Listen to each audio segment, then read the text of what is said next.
विद्यार्थियों, most welcome है आप सभी का ओमेगा ऑनलाइन क्लासेस में। आज हम लोग बिहार बोर्ड क्लास 12th का रेनबो पढ़ने वाले हैं और रेनबो का सबसे पहले हम लोग पोएट्री सेक्शन शुरू कर रहे हैं। तो पोएट्री सेक्शन में हम लोग आज पहला पोएम डिस्कस करेंगे और पोएम का नाम आपको दिख रहा है, sweetest love I do not गो, जिसको जॉन डॉन ने लिखा हुआ है। इस कविता को बिल्कुल बखूबी से पढ़ेंगे और प्रयास करेंगे कि आपका एक भी पॉइंट ना छूटे और आप जब एग्जाम में बैठे तो यह कह पाएँ कि वास्तव में सर ने पढ़ाया था और मेरा A to Z क्वेश्चन हो पाया है। चलिए शुरू करते हैं। पहला chapter, sweetest love I do not गो। अब जानते हैं स्वीटेस्ट का मतलब आपने पढ़ा भी होगा, इसका मतलब मीठा भी होता है, इसका मतलब प्यारा भी होता है, ठीक है।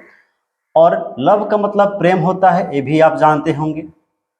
आई डू नॉट गो, डू मतलब करना होता है, नॉट जानते हैं, यहाँ पर GOE जो शब्द है इसका मतलब ये गो है और इसका मतलब होता है जाना, जाना। अब बात समझिए, ये जो कविता हम लोग पढ़ने वाले हैं, कविता चूंकि ओल्ड इंग्लिश में है, इंग्लिश का 3 फेज हुआ, ओल्ड इंग्लिश, मिडिल इंग्लिश और मॉडर्न इंग्लिश। तो यह जो कविता हम लोग पढ़ेंगे sweetest love I do not गो, यह कविता चूंकि ओल्ड इंग्लिश में है, इसीलिए इसका जो स्पेलिंग होगा वो हल्का सा जो है इधर उधर आपको दिखने का मिलेगा। तो आपको ज़्यादा सोचने की जरूरत नहीं है क्योंकि कविता ही ओल्ड इंग्लिश में है।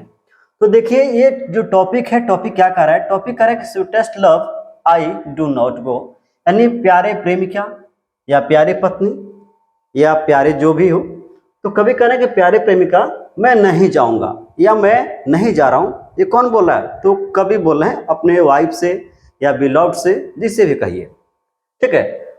तो कहाँ पे कह रहे हैं कि नहीं जाएंगे, तो इसके बारे में तो आगे पता चलेगा कि कभी कह रहे हैं कि कहाँ पे हम नहीं जाएंगे, ठीक है। अब देखिए अबाउट पोएट जानना जरूरी है हम लोग को। तो अबाउट पोएट का मतलब है कि कवि के बारे में। तो आप जानते हैं कि जो कवि हैं उनका नाम है जॉन डॉन, और जॉन डॉन का जो जन्म हुआ है यह 22 जनवरी 1572 में हुआ है। कहाँ पर? तो लंदन में। और लंदन पड़ता कहाँ है? तो यूनाइटेड किंगडम, है ना, यानी जो यूनाइटेड जो UK है वहाँ पे ये लंदन पड़ता है। अब ये इनका डेथ कब हुआ था? तो 31 मार्च 1631 को इनका डेथ हो गया था। कहाँ पे? तो लंदन में ही, यूनाइटेड किंगडम में, ठीक है। इस बात को याद रखिएगा। अब कह रहे कि इनकी जो स्पाउस थी, इनकी जो पत्नी थी, उनकी पत्नी का नाम था एने मोर। क्या नाम था बाबू? तो एने मोर नाम था। इनकी अगर एजुकेशन की बात किया जाए, शिक्षा की बात किया जाए, तो इन्होंने द यूनिवर्सिटी ऑफ कैम्ब्रिज, पहला यूनिवर्सिटी हो गया जहाँ से इन्होंने पढ़ाई की थी, यानी कैम्ब्रिज यूनिवर्सिटी से। दूसरा लिंकलॉन्स इन यूनिवर्सिटी ऑफ ऑक्सफोर्ड, और दूसरा था ऑक्सफोर्ड यूनिवर्सिटी। इन्होंने 2 यूनिवर्सिटी से पढ़ाई की थी। पहला आपका था कैम्ब्रिज यूनिवर्सिटी और दूसरा है आपका जो है यूनिवर्सिटी ऑफ ऑक्सफोर्ड। इन्होंने 2 यूनिवर्सिटी से पढ़ाई की थी, ठीक है।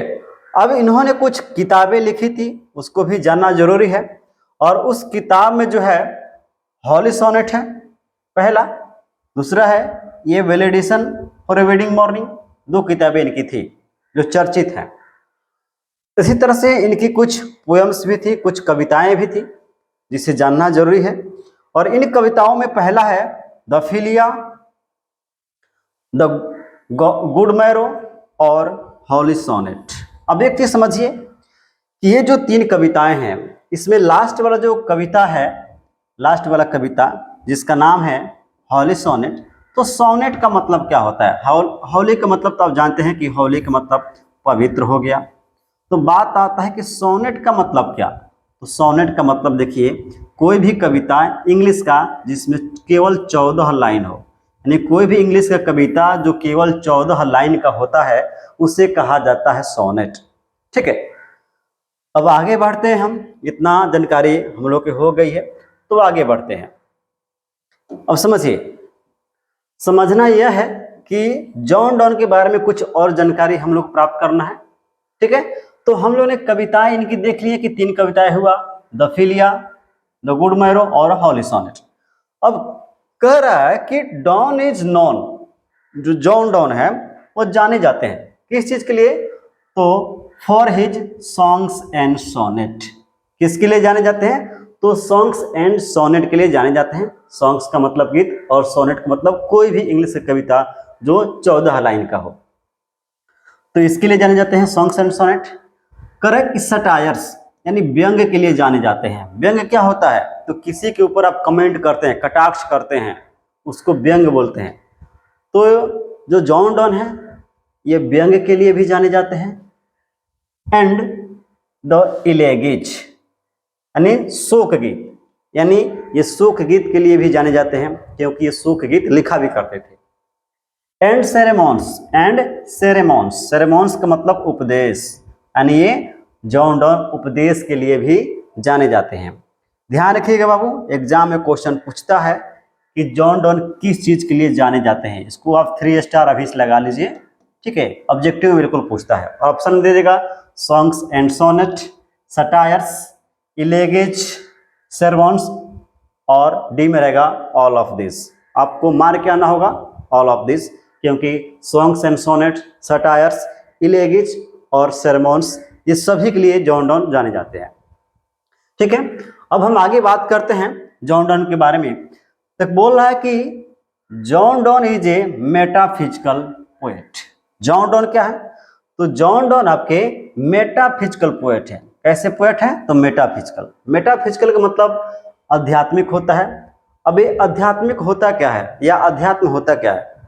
तो कोई भी व्यक्ति जब जन्म, मरण, भगवान, ईश्वर में विश्वास करता है, इनके ऊपर बात करता है, तो उनको बोलते हैं मेटाफिजिकल। तो ये जो आपके कवि हैं जॉन डॉन, कैसे कवि हैं? तो मेटाफिजिकल पोएट हैं। ये कैसे कवि हैं? तो मेटाफिजिकल पोएट हैं, यानी आध्यात्मिक कवि हैं। He was born in London, चूंकि लंदन में इनका जन्म हुआ था।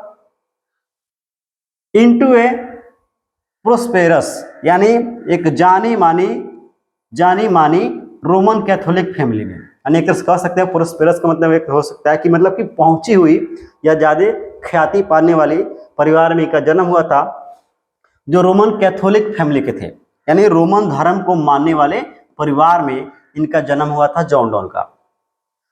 Don was force to leave Oxford University without a degree. अब क्या होता है, क्योंकि ये जो जॉन डॉन थे इनका जन्म तो रोमन कैथोलिक फैमिली में हुआ था, लेकिन बाद में क्या होता है कि जब जॉन डॉन अपनी पढ़ाई कर रहे होते हैं ऑक्सफोर्ड यूनिवर्सिटी में, उसी दौरान इनको जो है इनके ऊपर दबाव डाला जाता है, फोर्स दिया जाता है और कहा जाता है कि आपको ऑक्सफोर्ड यूनिवर्सिटी को छोड़ना पड़ेगा। ऑक्सफोर्ड यूनिवर्सिटी को इनको छोड़ना पड़ेगा, और वो भी कैसे? तो विदाउट ए डिग्री, बिना किसी डिग्री दिए हुए, ठीक ना। और कहा जाता है क्योंकि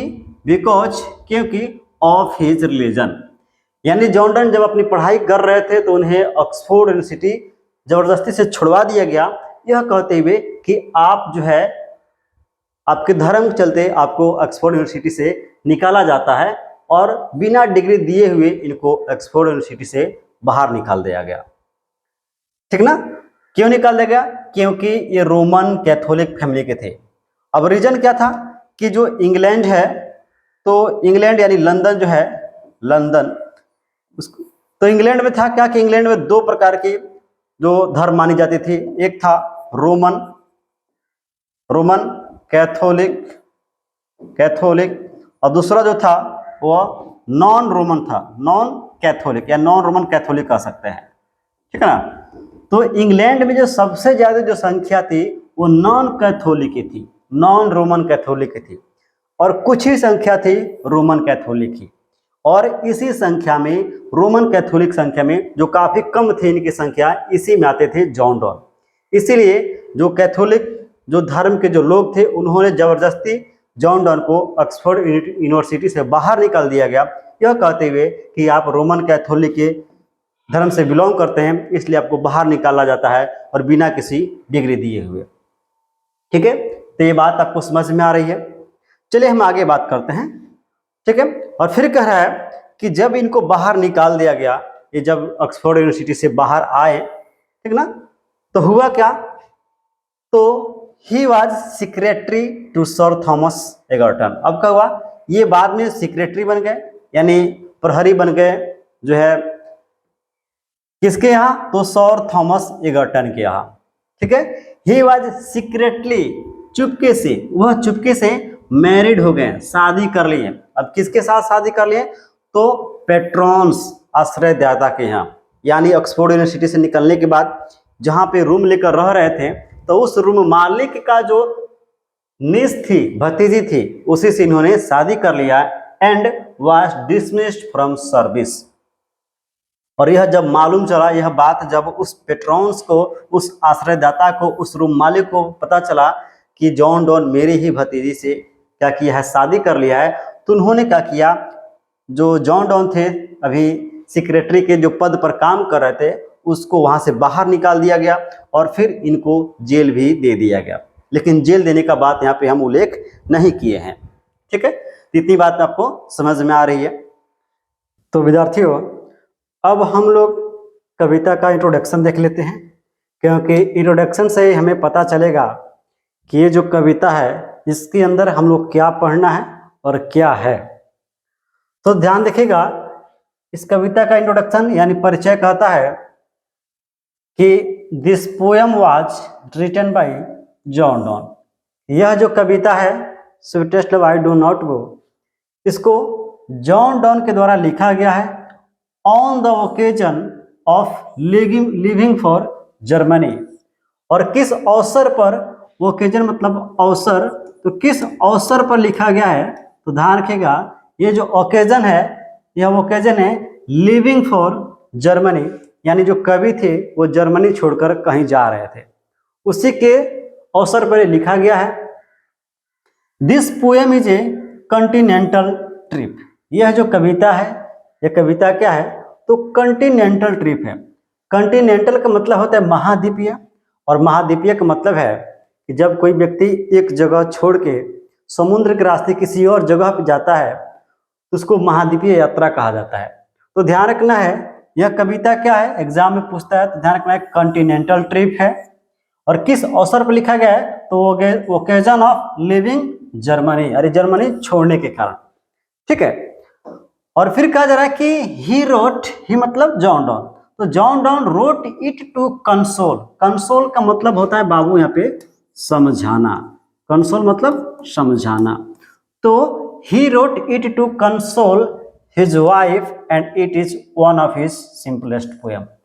यह कविता इसलिए लिखा गया था क्योंकि जॉन डॉन जो है महाद्वीपीय यात्रा करने जा रहे थे, जर्मनी को छोड़कर किसी और जगह पे जा रहे थे। तो इस केस में इनकी जो पत्नी थी वह नहीं चाहती थी कि जॉन डॉन महाद्वीपीय यात्रा पे जाए, और वो उनको रोकना चाहती थी कि न जाए यात्रा पे। इसलिए जो जॉन डॉन थे वे अपने पत्नी को कंसोल करने के लिए, समझाने के लिए इस कविता को लिखा हुआ है, और इस कविता के माध्यम से अपनी पत्नी को समझा रहे थे। ही टेल्स, वो कहते हैं, जॉन डॉन कहते हैं, his wife he loves her and will return soon. और कहते हैं कि चूंकि इनकी जो वाइफ है वो कहती है कि आपको नहीं जाना है, तो अपने वाइफ से प्रॉमिस करते हैं कि तुम मुझसे प्यार करती हो और मैं भी तुमसे प्यार करता हूँ, इतना जानो कि मैं यात्रा पे जा रहा हूँ तो जल्दी रिटर्न हो जाऊंगा। सुन मतलब जल्दी, जल्दी से मैं यात्रा करके वापस तुम्हारे पास आ जाऊंगा। सो इसलिए सी शुड नॉट साइज, इसलिए तुम्हें जो है झोंका की तरह, हवा के जो विंड का जो झोंका होता है, जो साइज होता है, उसकी तरह तुम्हें रोने की जरूरत नहीं है। हर टीयर्स लाइक रेन, और जब उनकी पत्नी रो रही थी तो उनका आंसू जब गिर रहा था तो ऐसे लग रहा था कि बारिश हो रही है, रेन हो रही है। ही टेल्स दैट, फिर वह कहते हैं अपनी पत्नी से, she does not love him, और फिर कहते हैं कि अगर तुम ऐसे रोती हो तो मैं मानूंगा कि तुम मुझसे प्रेम नहीं करती, तुम मुझसे प्रेम नहीं करती हो क्योंकि तुम तो रो रही हो। एज सी सेड एज, और कहते हैं कि तुम तो कहती हो कि मैं आपसे प्रेम करती हूँ, तो तुम कहाँ प्रेम करती हो, अगर प्रेम करती हो तो तुम कहती कि ठीक है आप जाइए लेकिन जल्दी से आ जाइएगा, लेकिन तुम तो हमें जाना ही नहीं देना चाहती, ठीक ना, इसलिए कहते हैं कि ऐसा लगता है कि तुम मुझसे प्रेम नहीं करती हो। इफ शी वाज, इफ अगर ऐसा है, she waste his life in her love, और कहते हैं कि अगर ऐसा है तो समझो कि मेरा जीवन तुम्हारे प्रेम में बर्बाद हो रहा है। ठीक है, तो ये कुछ इस तरह से समझाने का प्रयास कर रहे थे। तो कविता से हम लोग मालूम चला, कविता के इंट्रोडक्शन से, कि कवि एक महाद्वीपीय यात्रा पे जा रहे थे और अपनी पत्नी को समझाने के लिए इस कविता को उन्होंने लिखा हुआ है और कई तरीके से उनको समझा रहे होते हैं। अब हम लोग चलते हैं कविता पे। ध्यान दीजिएगा बाबू, हम पहले ही बताए हैं कि ये कविता जो है ये है आपका ओल्ड इंग्लिश में। किसमें है? तो ओल्ड इंग्लिश में। तो इस कविता में कुछ ऐसे स्पेलिंग आएंगे, कुछ ऐसे वर्ड्स देखने को मिलेंगे जो आप इसके पहले नहीं देखे होंगे। अब देखिए कविता क्या कह रहा है। कविता कह रहा है कि sweetest love I do not गो, यानी मेरे प्यारे प्रेमिका मैं इसलिए नहीं जा रहा हूं कि फॉर वियरनेस ऑफ दिस, कि मैं तुमसे वियरनेस हो गया हूं, यानी मैं तुमसे थक गया हूं या मैं तुमसे उब गया हूं। कवि कह रहे हैं कि मेरे प्यारे प्रेमिका, प्यारे पत्नी, मैं इसलिए यात्रा पे नहीं जा रहा हूं कि मैं तुमसे वियरनेस हो गया हूं यानी थक गया हूं, ऐसी कोई बात नहीं है। ठीक ना? नॉर इन द होप, और इस आशा में भी मैं नहीं जा रहा हूं कि the world can show A fitter love for me, कि यह जो दुनिया है, यह जो वर्ल्ड है, यह तुमसे ज्यादा मुझे प्रेम करेगी, तुमसे ज्यादा प्रेम यह दुनिया मुझे करेगी, या इस आशा में भी मैं यात्रा करके यहाँ से नहीं जा रहा हूँ कि तुमसे बेहतर कोई औरत मुझे मिल जाएगी या लड़की मुझे मिल जाएगी जो मुझे प्रेम करेगी।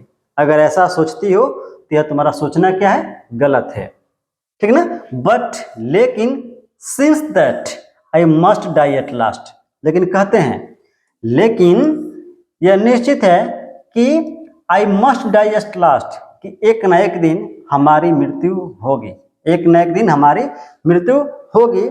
दिस बेस्ट, इससे अच्छा है, इससे बेहतर है, to use myself in jest, कि मेरे पास जो समय बचा है मैं उस समय को कहाँ पे यूज करूं? तो जेस्ट में। जेस्ट का मतलब आनंद पूर्वक यानी खुशी पूर्वक अपने हिसाब से मैं उस समय का प्रयोग करूं। थस बाय फेंट दैट टू डाई, क्योंकि मृत्यु निश्चित है और मृत्यु के बहाने ही सही, लेकिन कुछ समय मैं तुमसे अलग रहकर अपने हिसाब से उस समय को व्यतीत करना चाहता हूं, जिंदगी को जीना चाहता हूं। ये कभी अपने पत्नी को इस तरह से कहकर समझा रहे होते हैं। आई होप कि बात आपको समझ में आई है। चलिए अगले स्टेंजा की तरफ बढ़ते हैं। अब देखिए अगले स्टेंजा में क्या कहा जा रहा है। अगले स्टेंजा में कहा जा रहा है कि यस्टर नाइट, यानी बीता हुआ कल, बीता हुआ रात, या हम बीता हुआ रात ही कह सकते हैं, बीता हुआ रात या पिछला रात। तो कवि कह रहे हैं कि यस्टर नाइट यानी पिछली रात को, बीते हुए रात को, सन वेंट हेंस, कि सूरज जो है, सन जो है वो भी क्या हुआ था? डूब गया था, वो भी चला गया था, डूब गया था। ठीक ना? एंड और इट इज हियर टुडे, और देखो आज सूरज हमारे सामने है। यानी कभी समझा रहे होते हैं, कभी अपने पत्नी को समझा रहे होते हैं कि देखो यस्टर नाइट, पिछली रात को भी जो सन है, जो सूरज है, वो भी जाकर डूब गया था, वो भी अपनी यात्रा पूरा करने के बाद डूब गया था। And it is here today, और फिर देखो उदय होकर आज हमारे सामने आ गया है। He has no desire nor sense, जबकि उस सूरज के पास ना तो कोई डिजायर है, डिजायर का मतलब इच्छा, उस सूरज के पास ना तो कोई इच्छा है ना ही कोई सेंस है यानी समझ है। ठीक ना? Nor half so short way, ना ही उसका रास्ता जो है, जो रास्ता है वह छोटा है। अब कवि कह रहे हैं कि देखो ये जो सूरज है, सूरज पिछली रात को डूबा था, सूर्योदय उसका हो गया था, और फिर जो है वह सूरज उग कर यानी उदय होकर हमारे सामने आ गया है। जबकि उस सूरज के पास ना कोई डिजायर है, ना कोई इच्छा है, और ना ही कोई सेंस है यानी ना ही कोई समझ है, फिर भी वह क्या करता है? सूरज डूबता है, उगता है, डूबता है, उगता है, और उसका रास्ता जो है यात्रा करने का वो भी छोटा नहीं है। तो तुम्हें डरने की कोई बात नहीं है, क्योंकि जब सूरज के पास कोई मकसद नहीं है, कोई समझ नहीं है, फिर भी वो सूरज रोज डूबता है, रोज उगता है, तो हमारे पास मकसद है, हमारे पास इच्छा है, हमारे पास समझ है कि हमें लौट कर तुम्हारे पास आना है, तो हम बिल्कुल यात्रा करके तुम्हारे पास लौट कर जरूर आएंगे। ठीक है, इस तरह से कवि समझा रहे होते हैं। और फिर कवि कहते हैं देन फियर नॉट मी, तो तुम्हें डरने की जरूरत नहीं है। अपने पत्नी को समझा रहे हैं कि देखो तुम्हें इस स्थिति में डरने की जरूरत नहीं है, बट लेकिन बिलीव दैट, लेकिन तुम्हें विश्वास करने की जरूरत है, तुम्हें विश्वास करना होगा कि आई शैल मेक स्पीडर जर्नी, कि मैं क्या करूंगा, मैं जा रहा हूं यात्रा पे, तो मैं स्पीडर जर्नी यानी बहुत तेजी से यात्रा करूंगा, बहुत जल्दी जाऊंगा और बहुत जल्दी वहां से वापस आ जाऊंगा। Since I take more wings and suppress than he, और कहते हैं इसका कारण यह है कि मैं जल्दी से जाऊंगा और जल्दी से यात्रा करके आ जाऊंगा। इसका कारण यह है कि मेरे पास मोर विंग्स है। विंग्स का मतलब ऐसे तो पंख होता है, जबकि कवि के पास पंख नहीं है। इसका मतलब इनके पास इच्छा ज्यादा है। क्या है? इनके पास इच्छा ज्यादा है, और इनके पास जो मनोबल है, जो शक्ति है, वो भी क्या है? ज्यादा है। यानी कहने का मतलब कि कवि के अंदर जो इच्छा बल है, जो शक्ति है, उस शक्ति से कहते हैं कि मेरे पास चूंकि इच्छा है, मनोबल है, मकसद है, तो इस मकसद के कारण मैं क्या करूंगा? स्पीडर जर्नी करूंगा, तेजी से यात्रा करूंगा, और बहुत जल्द यात्रा करके मैं तुम्हारे पास लौट कर चला आऊंगा। तुम्हें डरने की जरूरत नहीं है। ठीक है ना? इस तरह से कवि अपने वाइफ को समझा रहे होते हैं। आगे बढ़ते हैं, आगे देखा जाए आगे क्या कहा जा रहा है। आगे कहा जा रहा है कि कवि अपने पत्नी को कहते हैं समझाते हुए, oh how feeble is man's power, कहते हैं ओह देखो कितना जो मानव के जो पावर है, जो शक्ति है, कितना फेबल हो गया है, मतलब कमजोर हो गया है। अपनी पत्नी को समझा रहे हैं देखो कि मानव की आज के समय में जो शक्ति है, जो पावर है, वो कितना फेबल है, कितना कमजोर है। That if good Fortune fall, अगर हमारा भाग्य, अगर हमारा समय जो है रुठ जाता है, अगर हमारा भाग्य खराब हो जाता है, ठीक ना, अगर हमारा जो फॉर्चून है मतलब भाग्य जो है वो खराब हो जाता है, can not add another hour, तो हम क्या करते हैं? तो हम उस भाग में एक घंटे भी नहीं जोड़ सकते। कहने का मतलब कि हमारा अगर समय खराब हो जाता है, तो हमारे जो समय अच्छा चल रहा था, उस अच्छे समय में एक और घंटे हम बढ़ा नहीं सकते। ठीक ना? बट कम बैड चांस, और सॉरी ये छूटा हुआ है, nor a lost hour recall, और फिर कहते हैं कि जब हमारा भाग खराब होता है, तो उस जब अच्छा भाग चल रहा था तो उसमें ना तो हम एक भी घंटा और उसमें बढ़ा सकते हैं कि एक घंटा और हमारा समय अच्छा से चल जाए, ये भी नहीं कर सकते हैं। और दूसरा, nor a lost hour recall, और ना ही जो हमारा पिछला समय जो अच्छा वाला चल रहा था उसको हम फिर से ला सकते हैं। बट कम बैड चांस, लेकिन अंततः हमारा जो बुरा समय होता है वो आ ही जाता है हमारे साथ, और and we join to it our strength, और जब कोई बुरा समय हमारे सामने आता है तो हम लोग जो है पूरी स्ट्रेंथ यानी पूरी ताकत के साथ उस बुरे समय का सामना करते हैं। फिर उस बुरे समय का हम लोग सामना करते हैं, and we teach it art and length, और जब हम लोग बुरे समय का जब सामना करते हैं पूरी ताकत के साथ, तो खुद हम लोग क्या करते हैं? अपनी कला और अपने जो है ताकत के हिसाब से हम कुछ न कुछ उससे सीख जाते हैं कि किस तरह से हमें जब कोई बुरा समय आता है तो उससे लड़ना है, किस तरह से उस बुरा समय से लड़कर हमें विजय प्राप्त करना है। यह कला हम जान जाते हैं पूरी ताकत के साथ, और यह हम खुद से सीख जाते हैं। ठीक ना? Itself our us to advance, और ये जो है हमारी क्या है, इसी तरह से हम जो है अपनी समस्याओं पर विजय प्राप्त कर लेते हैं। ये कवि इस तरह से अपनी पत्नी को समझा रहे होते हैं कि अगर बुरा समय आया है, यानी मैं अगर जा रहा हूं, तो तुम्हें डरने की जरूरत नहीं है, बल्कि तुम्हें एकदम जो है मजबूत होकर उस समय का सामना करना है, और मैं प्रयास करूंगा कि जल्दी से वापस आ जाऊं।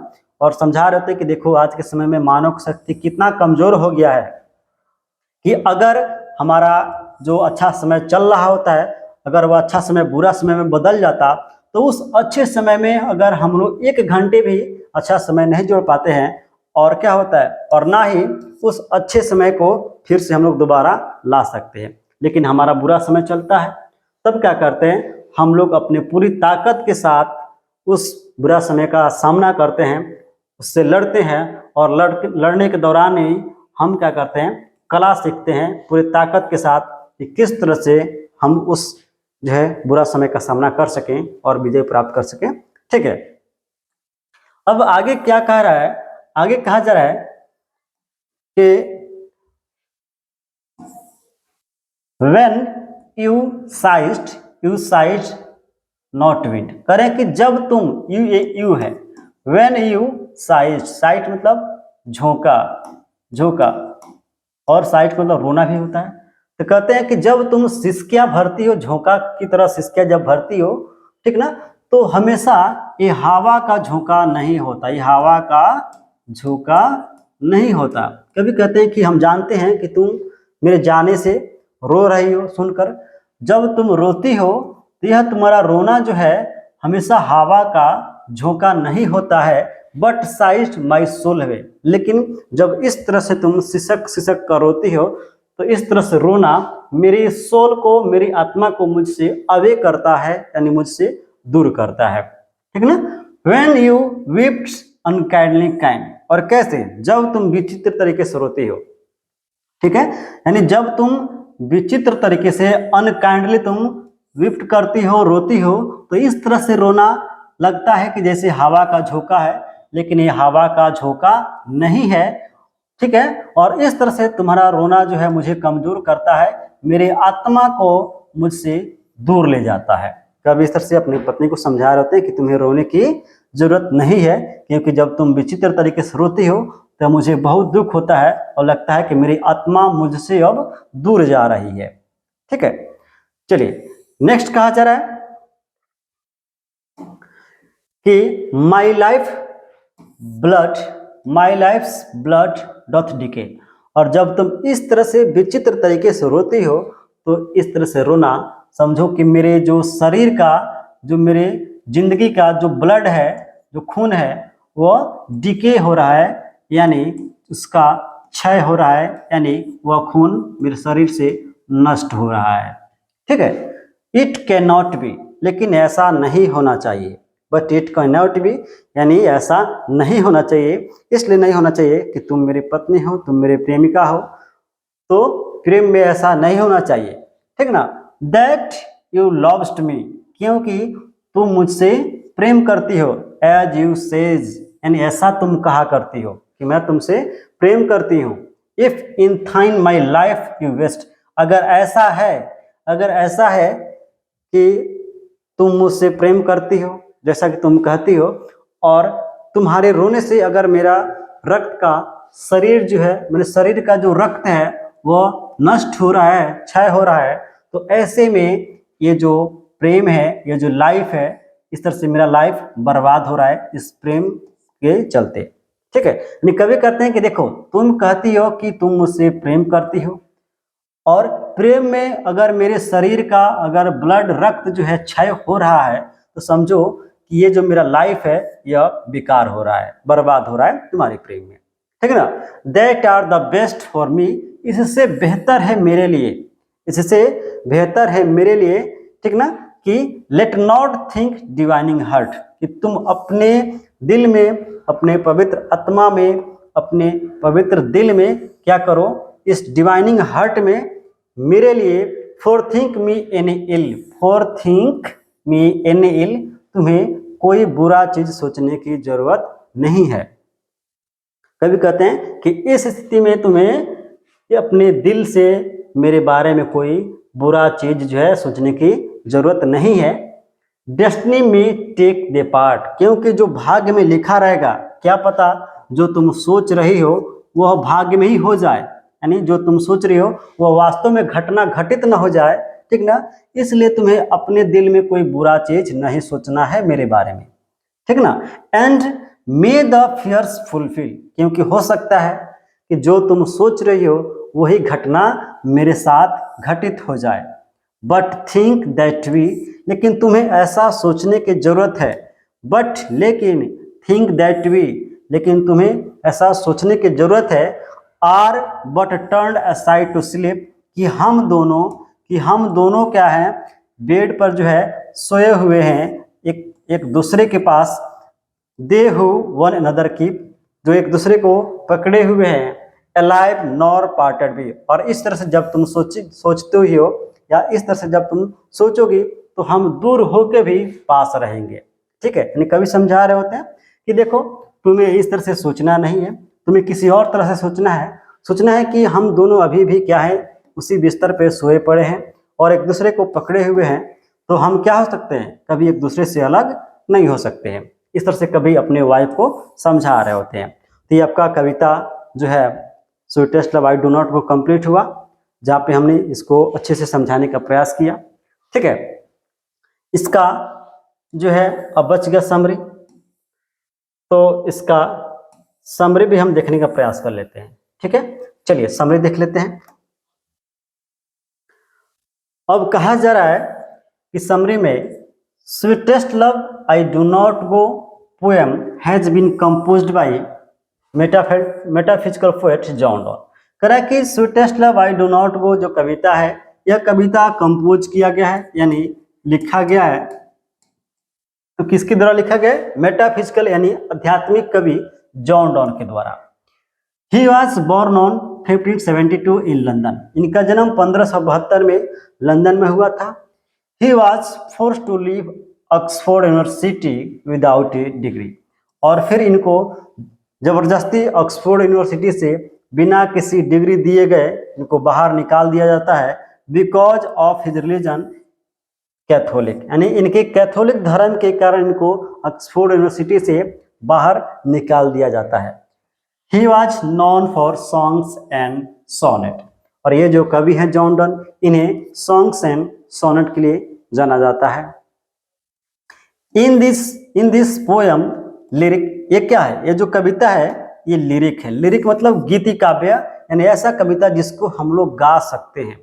ठीक ना, तो इन दिस लव लिरिक यानी प्रेम के जो गीत काव्य कविता है, इस कविता में poem the poet consoling his wife telling her that he is going away not because he is tired of, और इस कविता में जो कवि है, जो पोएट है, पोएट इज कंसोलिंग, अपने पत्नी को समझा रहे हैं। कंसोलिंग हिज वाइफ यानी अपने पत्नी को समझा रहे हैं। टेलिंग हर दैट, और उनसे कहते हैं he is going away not, वह जा रहे हैं, not because he is tired of, वह इसलिए नहीं जा रहे हैं कि वह अपने पत्नी से थक गए हैं, उब गए हैं, ऐसी कोई बात नहीं है। और या he wants to better woman, और इसलिए भी वह नहीं जा रहे हैं कि वह चाहते हैं कि कोई और औरत जो है इनको मिल जाए, ऐसी भी कोई बात नहीं है। यानी पत्नी जो थी, तो वह कभी अपने पत्नी को समझा रहे होते हैं कि देखो मैं इसलिए नहीं जा रहा हूँ कि मैं तुमसे टायर्ड हो गया हूँ, थक गया हूँ, और यह भी बात नहीं है कि तुमसे कोई बेटर यानी अच्छी औरत मुझे मिल जाए, इस उम्मीद में भी मैं यात्रा करने नहीं जा रहा हूँ। सिंस चूंकि he has to part with her one day, और कहते हैं कि देखो एक ना एक दिन क्या होगा कि हम लोग को पार्ट होना पड़ेगा, अलग होना पड़ेगा। ठीक ना, सो इसलिए ही वांट्स टू रिहर्स, इसलिए वो चाहते हैं कि कभी क्या चाहते हैं कि रिहर्स करें। रिहर्स का मतलब अभ्यास करें, इसलिए अभ्यास करें किस चीज का, तो तुमसे अभी कुछ समय अलग रहकर रहने का। ठीक ना, कभी चाहते हैं कि अभी से हम प्रयास करें, अभ्यास करें कि तुम्हारे से कुछ समय हम अलग रह सकें। ठीक है, इसी को अभ्यास करना चाहते हैं। ठीक ना, rehearse to leave you separately from sometimes, यानी कहते हैं कि हम चाहते हैं कि कुछ समय के लिए हम तुमसे सेपरेटली यानी अलग रहकर अपने जीवन को बिताएं, और इसका अभी से अभ्यास करें, क्योंकि एक दिन हमें अलग होना ही होना है, तो क्यों ना हम अभी से इसका अभ्यास करें। ठीक है, इसलिए हम तुमसे दूर जाना चाहते हैं, इसके अलावा कोई और बात नहीं है। चलिए आगे देखिए, आगे क्या कहा जा रहा है। आगे कहा जा रहा है ही सेज दैट, यानी कवि कहते हैं sun set in the evening, जो सूरज है वह भी शाम को डूब गया है, सेट हो गया है। And rise again in the morning, और फिर वह जो सूरज है वह दोबारा मॉर्निंग में उदय होगा, फिर से सूरज मॉर्निंग में आ जाएगा। But it has neither sense nor desire, जबकि उस सूरज के पास ना तो कोई सेंस है, समझ है, नॉर डिजायर, ना ही कोई इच्छा है। He assures her that he has sense and desire, और फिर अपने पत्नी को कभी भरोसा दिलाते हैं कि her that he has sense and desire, कि उनके पास समझ है और इच्छा भी है, इसलिए to come back to her so he will come back, और कहते हैं क्योंकि मेरे पास सेंस भी है, समझ भी है, मेरे पास इच्छा भी है, इसलिए मैं कम बैक हो जाऊंगा, वापस आ जाऊंगा और जल्दी तुम्हारे पास मैं रिटर्न कर जाऊंगा, ठीक ना, सूरज की तरह। और सूरज जितना तेजी से यात्रा करके अपने घर वापस जाता है, उससे ज्यादा तेज गति से, सुनर मतलब तीव्र गति से, उससे ज्यादा तीव्र गति से मैं यात्रा करके तुम्हारे पास लौट जाऊंगा। किससे ज्यादा? तो सूरज से ज्यादा तेजी गति से यात्रा करूंगा, कवि ऐसा कहते हैं। He says man's power is very weak, और फिर कहते हैं कि देखो मानव की जो शक्ति है, जो पावर है, कितना कमजोर है, वीक है। He tells, वो कहते हैं, her not shed tears, तुम्हें आंसू बहाने की जरूरत नहीं है, because, क्योंकि that will make him sad and weak, क्योंकि यह जो तुम्हारा आंसू है, यह तुम्हारा जो टीयर्स है, यह आंसू तुम्हारा हमें कमजोर और उदास कर देगा। वीक एंड सैड यानी कमजोर और उदास कर देगा। He says, वो कहते हैं, not for think of any ill during his journey, और ये भी कहते हैं कि चूंकि मैं यात्रा पे जा रहा हूँ, जर्नी पे जा रहा हूँ, तो इस समय जो है तुम्हें किसी प्रकार का इल यानी बुरा चीज जो है अपने मन में नहीं सोचना है, अदरवाइज, क्योंकि डेस्टिनी में फुलफिल इट, क्योंकि हो सकता है कि जो तुम सोच रही हो अपने दिल में, वही घटना मेरे साथ घटित हो जाए। एट लास्ट, अंततः, सेज दैट, वह कहते हैं यानी कवि कहते हैं, peoples who are in each others mind are never separated, और अंततः कवि भी कहते हैं कि जो लोग एक दूसरे के मन में होते हैं, मस्तिष्क में होते हैं, दिमाग में होते हैं, वे कभी अलग हो ही नहीं सकते, ठीक है। यानी हम लाखों किलोमीटर दूर हो के भी तुम्हारे पास होंगे जब तुम ऐसा सोचोगे कि हम तुम्हारे पास हैं, ठीक है। तो ये आपका हो गया समरी, और मैं समझता हूँ इसका जो आंसर क्वेश्चन है, तो इसका आंसर क्वेश्चन और इसका ऑब्जेक्टिव नेक्स्ट क्लास में कर लिया जाएगा। तब तक के लिए बहुत बहुत धन्यवाद आप सभी का, और मिलेंगे नेक्स्ट क्लास में। Thank you.